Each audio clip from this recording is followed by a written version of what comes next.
hago un doble chequeo. Ah, Hago también aquí en Zoom por las dudas. muy Pero bien, como la tecnología a veces es engañosa, siempre hacemos una doble muy bien. seguridad. Bueno, empecemos a conocerte un poquito. ¿Cómo fue esta vocación tuya y qué estudiaste? Y contanos un poquito de esa parte académica de grado para ir de a poquito. Mm.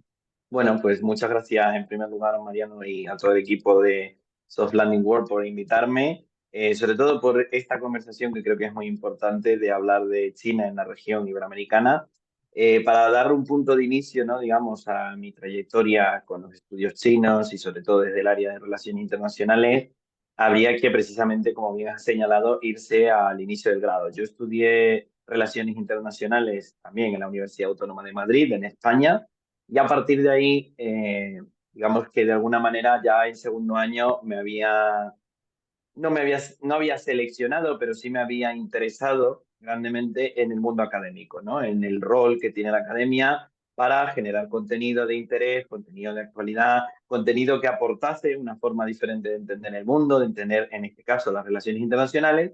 Y a partir de ahí, ¿no? Conforme iba avanzando en la carrera, pero especialmente en el último año y de cara al máster que hice sobre relaciones internacionales y estudios africanos, fue que encontré, ¿no? Este interesante mundo, porque es un mundo por sí solo, de China. Y encontrar a China pues es hablar grande y pronto, porque China es un país con una cultura, bueno, con una serie de culturas, etnias, trayectorias muy amplias, muy diversas, es un país enorme, y ya de por sí hablar de un país completo, ¿no? De ser conocedor de un país completo es bastante difícil, aún más con China, ¿no? Pero bueno, empecé sobre todo en esta doble relación que quería tener, por un lado con China, como una de las grandes potencias emergentes, o como yo le digo, reemergente, y luego con Iberoamérica, que es por así decirlo, el otro gran amor académico, y unirlas en este estudio sobre las relaciones que hay entre este gigante reemergente y una región emergente como la es Iberoamérica. Qué bien, qué bien. Bueno, y en particular, vos estás viendo la importancia de China en la actualidad y en la región, hablando del Cono Sur, y sobre ese aspecto que ahora estás haciendo tu actividad profesional aquí en Argentina también, ¿qué nos podés contar sobre esa vinculación? Bueno, creo que lo más importante es entender que China ya desde hace décadas comparte con Iberoamérica y con otros espacios, ¿no? Digamos que hay un sentimiento transversal de construir una sociedad internacional, un orden internacional más horizontal, es decir, que incluya las voces y la participación de todos los actores de una forma más clara, más explícita, ¿no? Por supuesto está todo el sistema de Naciones Unidas, que todos conocemos, ¿no? Las Naciones Unidas, etcétera, pero la toma de decisiones suele venir con mucho mayor peso, con mucha mayor impronta desde el norte global, o lo que se denomina norte global, que al final termina siendo Estados Unidos y Europa. Esta es una crítica a cierto punto constructiva que desde China, desde Iberoamérica, el sudeste asiático, África, se venía desarrollando desde hace décadas, ¿no? Desde la segunda mitad del siglo XX. Pero claro, luego empieza todo un proceso de colaboración, de cooperación, de inversión y de intercambio, especialmente a partir de los 70 con la apertura china, pero que realmente toma lugar en Iberoamérica a partir de los 90. Y luego con una etapa que a mí me parece muy importante y que es la que desarrollo directamente, que es la etapa desde 2013 en adelante, es decir, desde el gobierno de Xi Jinping en adelante, donde Iberoamérica se incorpora poco a poco a lo que se denomina o lo que se presenta desde China como la nueva ruta de la seda, ¿no? O la iniciativa de la ruta y el cinturón, ¿no? O en inglés, la One Belt and One Road.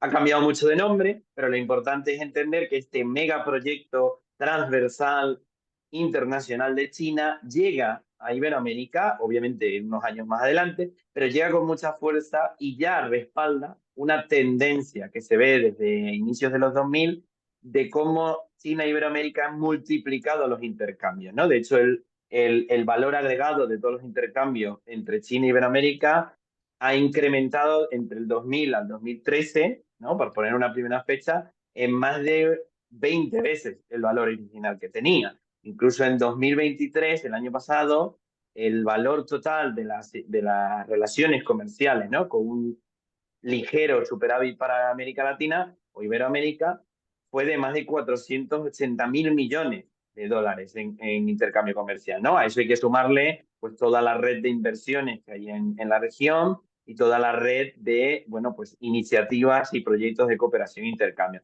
Entonces, China prácticamente se ha convertido en ese nuevo, digamos, gran colaborador, gran cooperante, gran socio de la región, desplazando en gran parte a Estados Unidos. Y con esto terminaría con el dato de que entre 2002 y 2014, ¿no? A partir de ese pequeño periodo, se ve un giro fundamental en bueno, ese top 3 de socios comerciales en donde la región gira hacia China. Antes estaba Estados Unidos, en el caso de Argentina, Brasil concretamente, siempre han estado uno y el otro, pero China se empieza a convertir en el socio principal de casi todas las economías de la región, ¿no? Entonces creo que es un elemento, un fenómeno interesantísimo, pero además de plena actualidad. Sin duda, sin duda. Y vos estás observando que hay una relación con Argentina y el Triángulo del Litio, me decías en algún momento. Coméntanos un poquito de qué se trata eso. Sí, bueno, el caso del Triángulo del Litio es un caso bastante interesante, no solo porque la relación entre China y Iberoamérica ya sea interesante, sino porque responde a una dinámica, digamos, geopolítica y geoeconómica internacional, ¿no? ¿En qué sentido? Pensémoslo de esta manera. Hay una serie de avances tecnológicos, especialmente en el campo de la energía, de la producción y almacenamiento de energía, y en el desarrollo de nuevas tecnologías, por ejemplo, en el ámbito informático, telecomunicaciones, etcétera. Todo eso que vemos en los mil y un comerciales de empresas tecnológicas, el desarrollo de nuevos hardware y software, etcétera, necesita materia prima. Materia prima, ¿no? Desde la cual se construyen todos estos dispositivos y se potencia toda esta industria, que está muy desigualmente distribuida en el mundo. Uno de los puntos en donde precisamente más se concentra, ¿no? Como hay países que no tienen casi nada, hay otros que tienen muchísimo. Uno de los puntos en donde se concentra uno de los recursos más importantes para este desarrollo industrial de última generación es el litio. Y ese recurso casualmente lo tiene concentrado en unas grandes cantidades en torno, o sea, dependiendo de cómo hagamos la evaluación del yacimiento, ¿no? Si probado, si estimado, si en producción, podemos hablar de en torno a un 40 o más por ciento del total del mundo, ¿no? Actualmente ya se está descubriendo que en el Congo hay varios yacimientos de litio, en el sudeste asiático, China tiene unos propios, hay algunos que también se han ido descubriendo en Europa, pero digamos que se ha concentrado una gran cantidad de los yacimientos probados de litio en ese triángulo del litio que son un territorio que es, digamos que está conformado por fronteras entre Chile, Bolivia y Argentina. Para que nos hagamos una idea de por qué China está ahí y cuánto está ahí, ¿no? Y cuánto es la dimensión de lo que está. De las 5 grandes iniciativas industriales para invertir en esa región, 4 son directamente de China, es decir, vienen de capital chino a nivel bilateral, a hablar con los países sudamericanos, y una sola es compartida hasta cierto punto con Francia, no con la Unión Europea, con Francia. Por supuesto, en los últimos 2 años se han incorporado unas nuevas, sobre todo de cómo extraer, es decir, de iniciativas que son directamente de la extracción del material, y se han ido incorporando algunas iniciativas nuevas, sobre todo el lado argentino, por ejemplo, sobre cómo tratar el material, es decir, no solo extraerlo y enviarlo a China, sino de cómo se puede desarrollar una industria del litio nacional, ¿no? Bueno, más que nacional, digamos, compartida, por supuesto, pero que se quede en suelo argentino. Entonces, esto es importantísimo, ¿por qué? Porque demuestra otra vez que China está teniendo un papel fundamental en la industrialización, o mínimo en el comercio de la región, y por otro lado, además, demuestra que los países sudamericanos todavía tienen ese reto pendiente de decidir, en este caso con China, si quieren seguir siendo unas economías productoras de materia prima o incorporarse a las cadenas de valor agregado internacionales, en este caso del mundo tecnológico. Entonces, bueno, ahí está la discusión, ¿no? Y ahí está la protesta y ahí está la negociación actual. Por supuesto, es algo que se viene llevando desde hace unos años, pero digamos que los últimos 3 años, especialmente en el post-pandemia, es donde se ha empezado a tomar mayor fuerza. Y claro, es un espacio importante porque no es solo China la que está interesada, ¿no? Hay empresas canadienses, empresas rusas, empresas estadounidenses. Estados Unidos ha desplegado toda una serie de iniciativas de inversión para poder, de alguna manera, cortejar a los países de la región para unirse a sus propias inversiones, pero es China la que sigue teniendo la mano fuerte. ¿Y por qué se produce que China es la que tiene más presencia, más porque apuesta más dinero o porque llegó primero?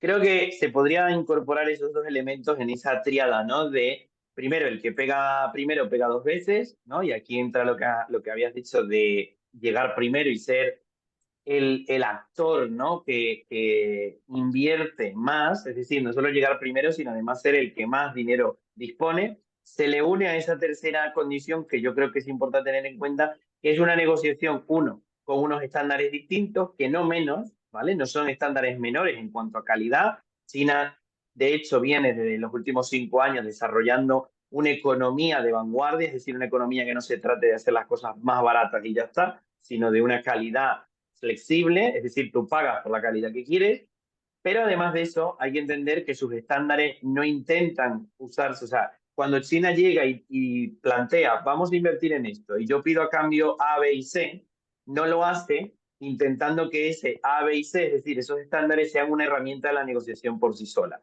Mientras que, por ejemplo, Europa sí. Europa tiene una negociación externa con muchos de estos proyectos, sobre todo en África, por ejemplo, que ha venido cambiando, sí, pero que ha tenido una trayectoria de yo impongo mis estándares porque es mi estándar la herramienta de negociación, porque la idea es que todos jueguen con mis reglas.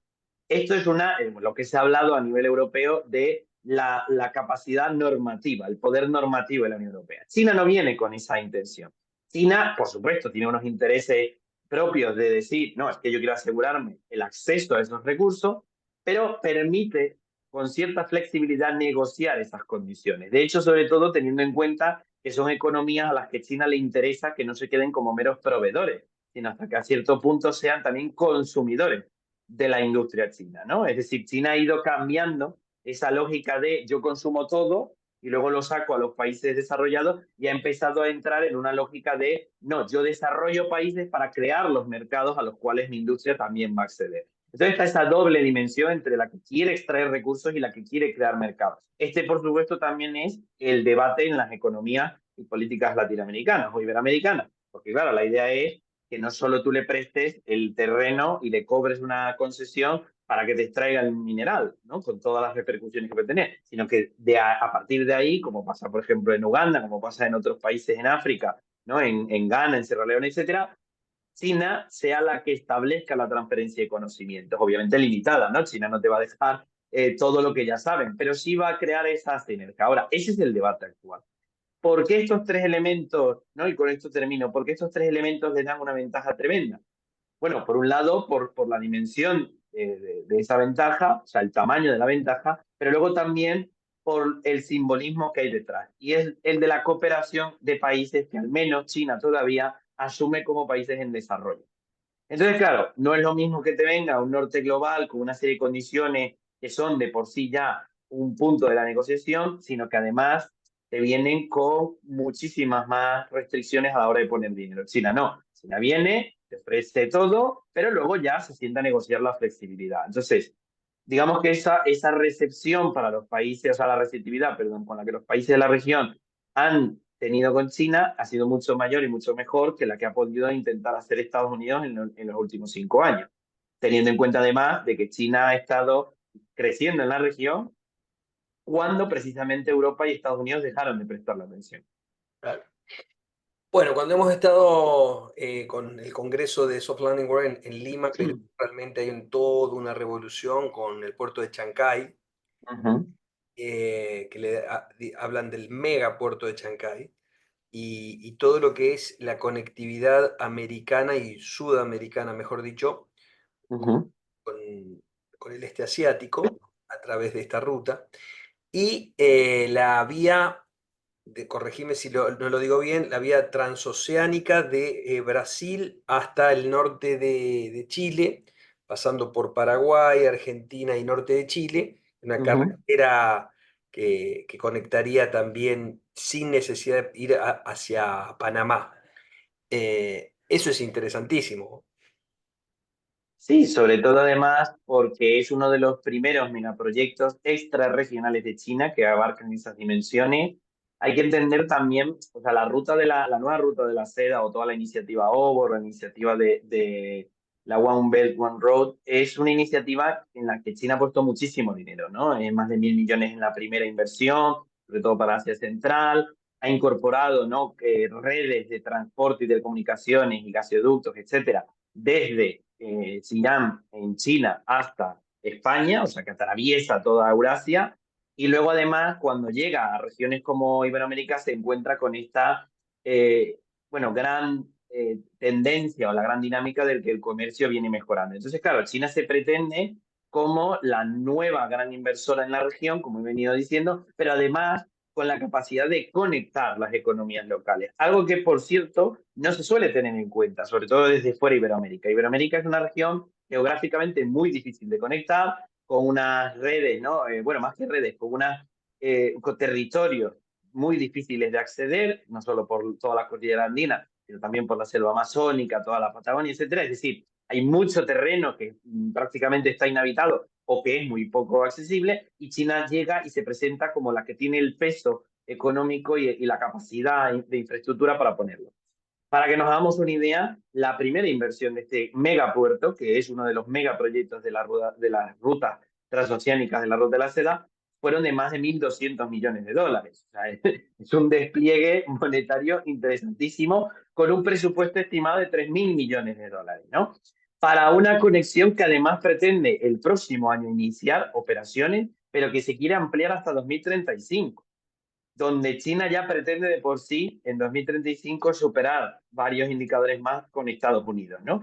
Entonces, claro, en todo este fenómeno, este es un puerto que además se presenta muy interesante por esto que has comentado de intentar diversificar las rutas que hay para no depender de Panamá, que recordemos Panamá, si bien tiene ya o sea, ha recuperado, ¿no?, la gestión del puerto, del canal, perdón, de Panamá, sigue estando muy dentro de la órbita de Estados Unidos. Entonces, China, tanto con el proyecto que tenían en Nicaragua, que bueno, ha ido en Guatemala a Nicaragua, que es verdad que se ha dejado un poco más de lado, como este megaproyecto y las nuevas inversiones en México, lo que pretende, o al menos lo que se ve desde afuera, es que hay una intención por diversificar esas rutas. Luego, además, y con esto terminaría, hay que entender que no es la primera vez que China intenta desarrollar esto. Ya en Europa, con el puerto del Pireo, en Grecia, eh, con la misma compañía, con COSCO Shipping Trades o COSCO Shipping Ports, ha intentado desarrollar esta megaestructura y lo que intenta es replicar el modelo que les ha venido funcionando. En una región, por cierto, concretamente en el Perú, que es bastante atractiva por todo esto que hemos venido hablando de los yacimientos de recursos naturales, economías emergentes, etc. Creo que estás muteado. Gracias, gracias. La costumbre de Zoom de hacer mute. Se me ocurría preguntarte algo que me pasó hablando con una gente de Turquía, que ellos tienen y temen la cercanía con un escenario bélico. Te cambio ahí totalmente, ¿no? Uh ¿Vos -huh. estás viendo que China pueda llegar a tener un escenario donde esté eh, en una situación bélica? Bueno, al menos en el debate europeo, siempre bueno, no siempre, últimamente se ha hablado de que en cuanto el conflicto de Rusia y Ucrania escale, ¿vale? Que ese es el temor permanente en Bruselas con respecto a su conflicto más cercano, prácticamente al lado, evidentemente China se va a ver obligada a tomar partido en algún momento, ¿no? A tomar un partido que no tiene por qué ser directo, pero sí cada vez más explícito, y además a tener que atender otro tipo de focos de conflicto que ya se vienen desarrollando, ¿no? Desde Taiwán, en Asia Central, las tensiones con la India, etcétera. En esta línea, yo creo que sí es importante agregar, uno, que China por el momento no tiene ninguna pretensión, al menos no explícita, de asumir un rol beligerante, es decir, de asumir un rol interviniente como el que haya podido tener Europa, Estados Unidos, en otros contextos, y además China por el momento sigue apostando por convertirse en un nuevo agente de diálogo, ¿no? De interlocución, de intermediación, etc.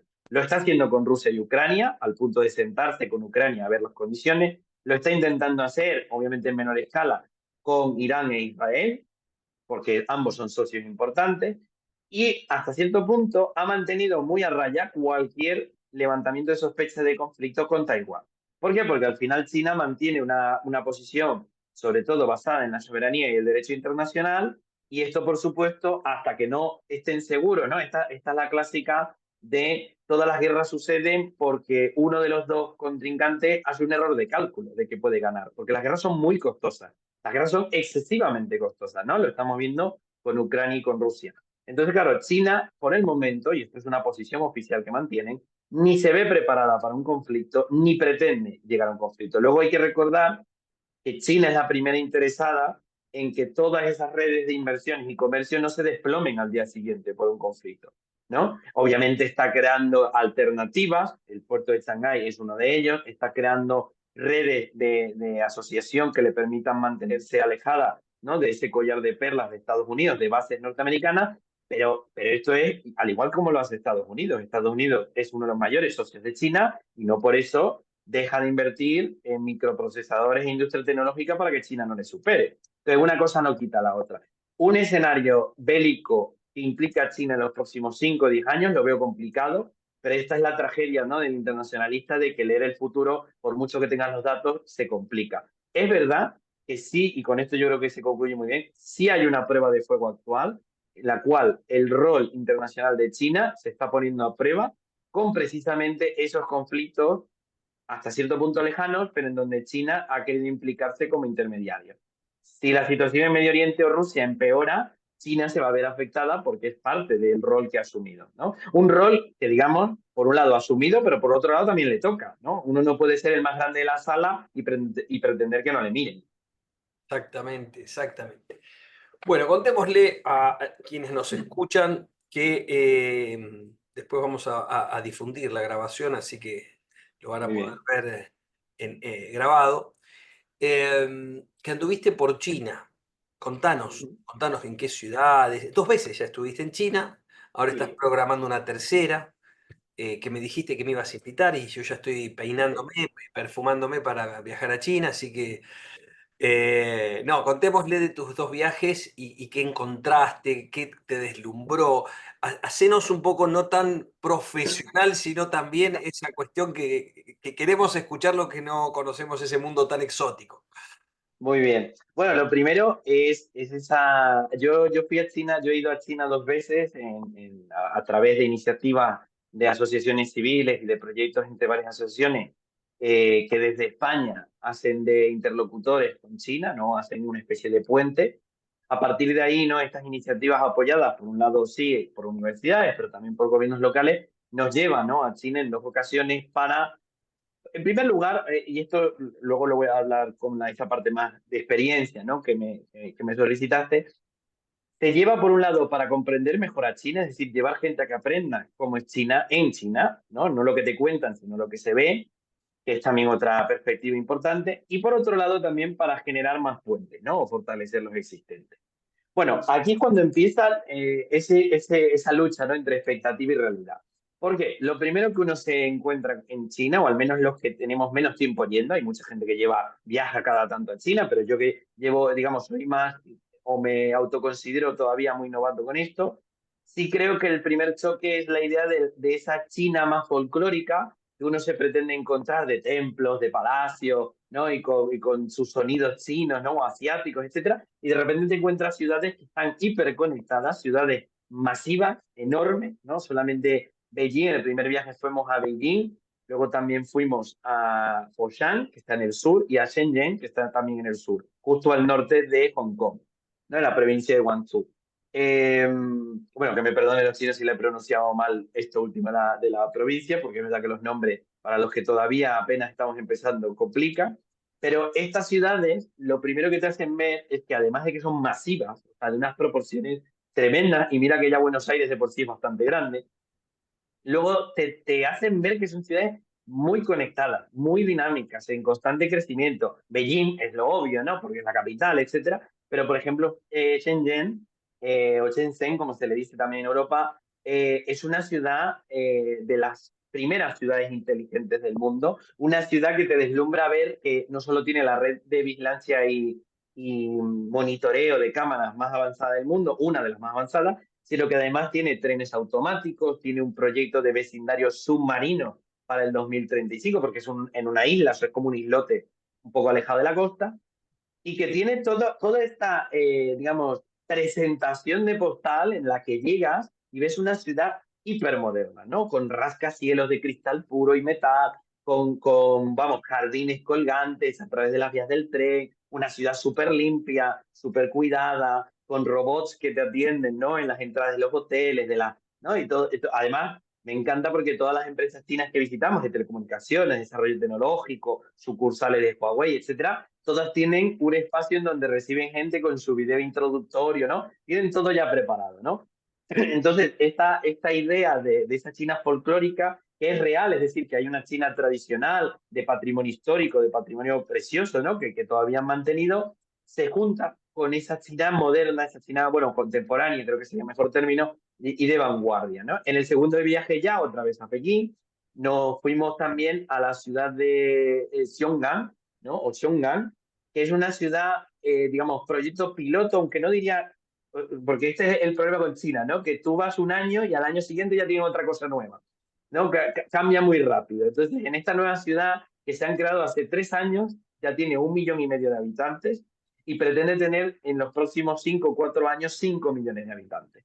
Entonces, claro, te encuentras con una ciudad cuya porción mayoritaria está vacía, pero que ya te están mostrando los planos de cómo la van a rellenar con gente, ¿no? Sucursales gigantes nuevas, templos, ¿no? Recreación de templos culturales, o sea, de centros culturales como templos enormes, bueno, toda una arquitectura gigante, ¿no? Una arquitectura monumental. Incluso, y aquí pongo ese punto anecdótico, le preguntaba a uno de los responsables del Partido Comunista Chino, yo decía, oye, que hace ver, ¿no? La ciudad que les gusta a ustedes mucho hacer edificios grandes.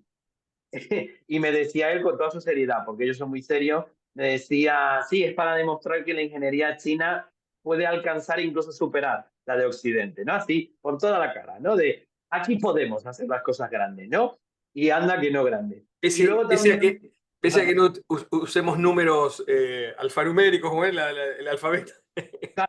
el idioma puede ser distinto, pero nosotros sabemos construir casas grandes, ¿no? Entonces, todo este despliegue urbanístico, este despliegue además con un paradigma urbano de incorporación de lo ecológico, ¿no? De la preservación del medio ambiente, también porque China siempre se nos muestra como ese gran contaminante, ¿no? Ese gran contaminador del mundo, que lo es y que lo asume, ¿no? Esto también es curioso, ¿no? Ellos asumen que tienen ese rol de ser los que más emisiones de gases de efecto invernadero tienen, etcétera, pero que luego te muestran todo lo que están haciendo para eso. Y algo muy curioso, al menos en mi experiencia, los 2 viajes que he hecho en todas las ciudades, te reconocen que tienen problemas internos. Esto es muy raro, porque uno va a Estados Unidos, va a Europa, y te pueden decir, sí, bueno, habrá un problema por ahí en alguna comunidad marginada, o sí, habrá algún problema, que bueno, eso ya verá el alcalde cómo lo hace, pero China te dice, no, no, estructuralmente tenemos un problema de medio ambiente, de corrupción, de tal, pero lo estamos atajando, o sea, lo estamos intentando resolver. ¿Cómo? Pues A, B y C.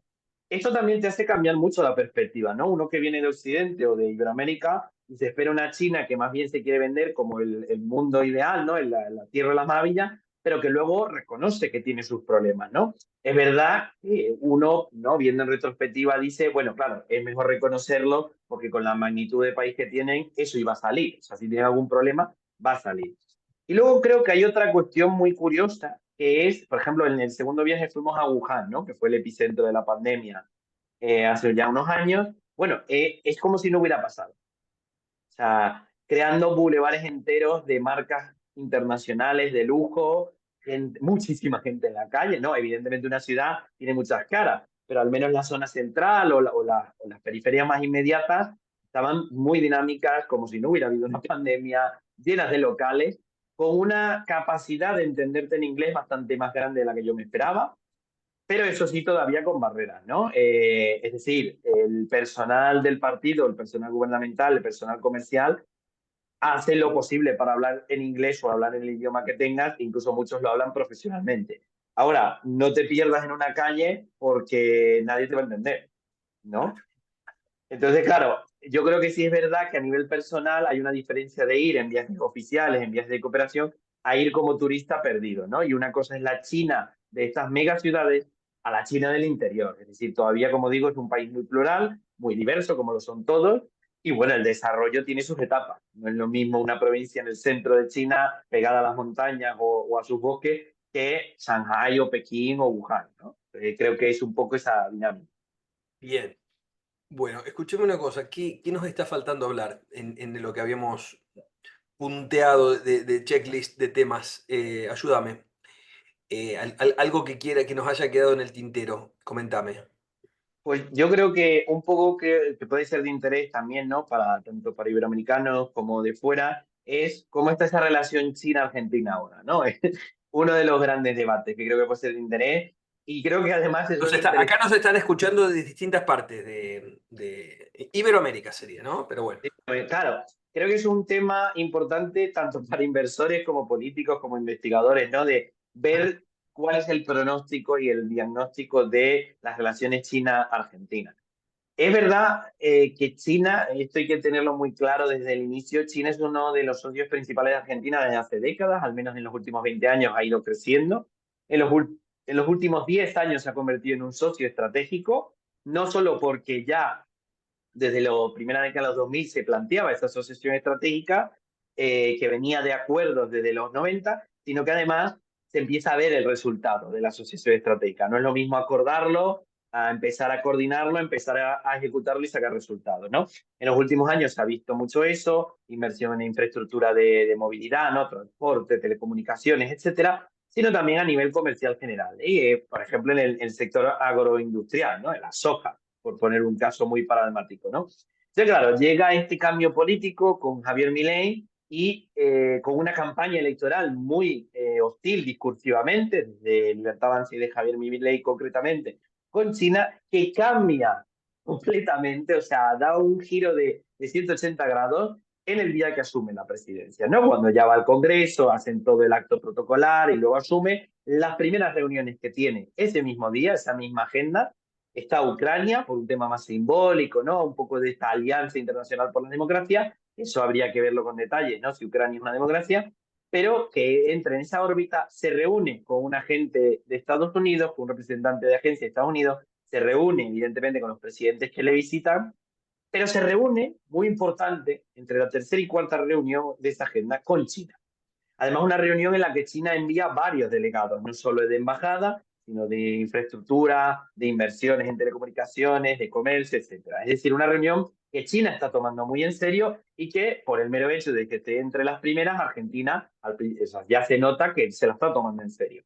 A partir de ahí, cualquiera que se ponga a ver todas las declaraciones que hay de Argentina, concretamente de Javier Milei como presidente, con China o sobre China son muchísimo más moderadas. No amistosas per se, pero muchísimo más moderadas. Y aquí es cuando se ve que, ¿no? Al final, por mucho que quieras, Iberoamérica, y por eso es que hay un debate en torno a esto, Iberoamérica está en una posición en la que China ya no ha dejado, o sea, ya ha dejado de ser, perdón, ya ha dejado de ser ese socio con el que a ver si negociamos.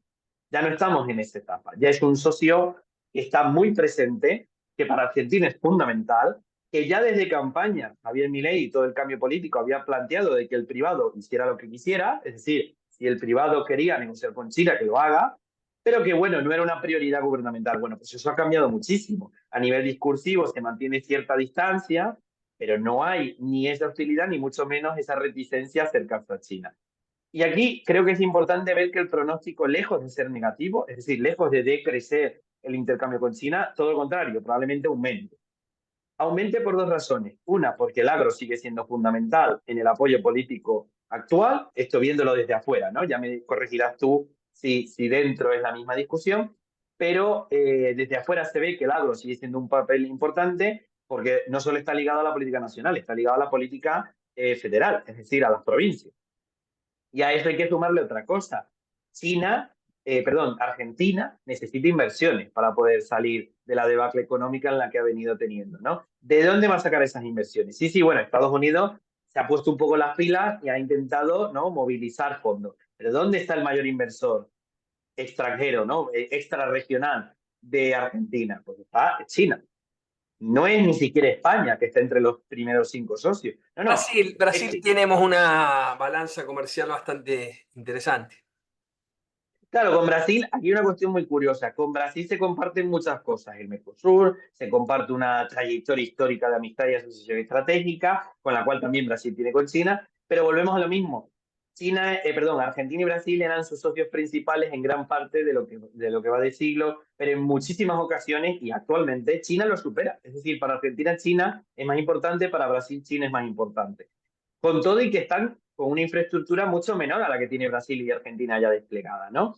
Pero claro, aquí volvemos a ver otra de las particularidades de esta relación y es que Argentina negocia con China sola, cosa que antes no era la apuesta, tanto, hasta donde tengo entendido, tanto en las rutas políticas kirchneristas como con Macri, había más o menos una pretensión de que el Mercosur fuera el vehículo clave, ¿no? Y dependiendo de que también se llevaran los presidentes del Mercosur, pues se podía avanzar o no.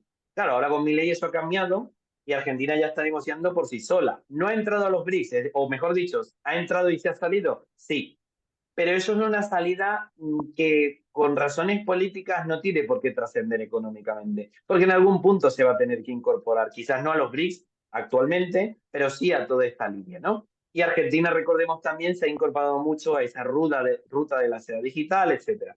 Entonces, lejos de ser una cooperación políticamente explícita, lo que se ha fortalecido es esa interdependencia económica, ¿no? Ahora, si Milei llega a fortalecer su gobierno con las próximas elecciones legislativas, ¿qué se puede esperar, ¿no? A nivel de una mayor capacidad de gobernanza de parte del Ejecutivo, ahora con el Legislativo en caso de que lo ganase. Bueno, yo en este caso soy bastante optimista o escéptico de que no se va a retrasar más con China. Todo lo contrario, probablemente siga aumentando. No al ritmo que se podría esperar de un aliado acérrimo, pero sí en una ruta como la de Brasil, no en el mismo volumen, obviamente. Brasil tiene un intercambio comercial de 220 millones de dólares en lo que va de año, o sea, perdón, al cierre del año pasado, entonces claramente no va a ser igual, pero Argentina ya es un socio clave, ¿no? Entonces yo creo que no se puede hablar del desarrollo de Argentina o de Iberoamérica sin China, este es el debate actual, no se puede hablar, entonces ¿cómo lo hablamos? Es decir, si no se puede dejar de hablar, ¿cómo lo hablamos? Y claramente lo que sí ha demostrado esto es que China, cuando quiere incorporarse o implicarse, lo hace con mucha fuerza, ¿no? Esto ya no estamos en una guerra fría en la que o te vas con uno o te vas con el otro porque tienes para escoger, o te lo impone. No, no, China está y no te lo impone, pero está, ¿no? Entonces creo que eso es lo curioso de la relación. Bueno, sin lugar a dudas, hemos barrido bastante todo lo que es la relación regional, iberoamericana. A lo mejor faltaría, pero lo que pasa es que nos vamos para otro vivo, digamos, la relación con Europa, que no la hemos tratado tanto. Pero bueno, si querés cerrar con un poco esa... me consta que hablar de Europa es muchísimo más complejo. eh, por su propia dimensión y por su propia heterogeneidad de países, pero sí entiendo que hay una mirada común de ir hacia, como bloque, ¿no? Hacia estas negociaciones con China, o me corregís si estoy equivocado y es más por países. Claro, aquí muy rápidamente, la dinámica de la Unión Europea, evidentemente, siempre es intentar ir como bloque. Lo que pasa es que tiene una dicotomía muy grande y es de cara al interior, es decir, de lo que entra de fuera hacia dentro de Europa, se intenta, sobre todo desde Alemania, promocionar una idea de unidad, de no, no, no, pongámonos de acuerdo, porque lo que entra, si entra en un país, va a entrar en todos, porque al final la movilidad de bienes y servicios y de personas en Europa es prácticamente total, ¿no? Ahora, de cara hacia afuera empieza a cambiar la cosa, porque de cara hacia afuera no solo China es su mayor socio, es el mayor socio a nivel general, es el mayor inversor. Estados Unidos no despliega un proyecto de inversión como el que está haciendo China desde hace décadas. Por ende, China es el mayor inversor, por ejemplo, en infraestructura en Noruega, en energía, en infraestructura y movilidad en Alemania, de creación de baterías y telecomunicaciones en España, de inversión en planos urbanísticos en Francia e Italia, o sea, tiene de todo. Entonces, en esta línea, por fuera, empieza a cambiar porque, por ejemplo, el mayor país con convenios de intercambio, colaboración, cooperación, innovación, etcétera, es Alemania. O sea, curiosamente, Alemania, corazón de la industria y de la economía europea, dentro de Europa es europeísta, fuera de Europa, bueno, cambia, ¿no? Un poquito. En esta línea, yo creo que hay que entender un segundo punto que es el centro de la innovación y el crecimiento se ha movido hacia el Asia-Pacífico o hacia el Indo-Pacífico, ¿no? Si quisiéramos incorporar la India. Europa ya ha dejado de ser el centro y sobre todo Europa, Estados Unidos ya ha dejado de ser el eje incuestionable del crecimiento y desarrollo. Eso no quiere decir que sean economías chicas ahora, siguen siendo economías muy potentes, pero la atención está puesta en otro lado. Entonces, una relación, por ejemplo, para que le interese la parte de inversiones con el tema de China, es que según lo que haga China y las redes de valor y suministros globales que despliegue, es más importante lo que haga China que lo que haga Europa en este momento, ¿no? Especialmente porque para Europa hay una situación de riesgo en la cual tiene que defender su mercado interno, bastante exclusivo, por cierto, bastante protegido, frente a una lógica de libre comercio fuera, lo cual es una incoherencia grande. Y esto es lo que nos refleja un tercer punto, que es la relación con el Mercosur. Como el proyecto del Mercosur, que viene desde los años 90 negociándose con la Unión Europea, no ha llegado a término por mil y un razones, empezando por el sector agro, tanto europeo como iberoamericano. China es la que se muestra como el mayor, digamos, socio preferencial de estos dos espacios. Y esto es lo curioso. Sudamérica y Europa no se ponen de acuerdo, pero ambos son socios, o sea, tienen a China de socio principal.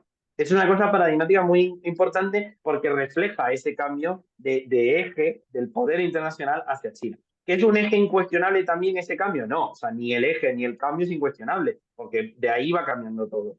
Pero digamos que a modo de conclusión, lo que se ve en Europa es una China que es claramente una socia preferente, pero que a nivel sistémico, es decir, a nivel de cómo está puesto el tablero, empieza a preocuparles mucho. Ahora, pues, como tú bien has dicho, no es lo mismo poner de acuerdo a China, que es un solo país y que tiene una estructura de gobierno muy bien montada, a Europa, que son 28, ¿no? O el grupo más 28. Entonces, claro, aquí hay demasiados intereses de por medio y es verdad que Europa ha perdido competitividad en esto. No es que no sea competitiva, pero ha perdido competitividad.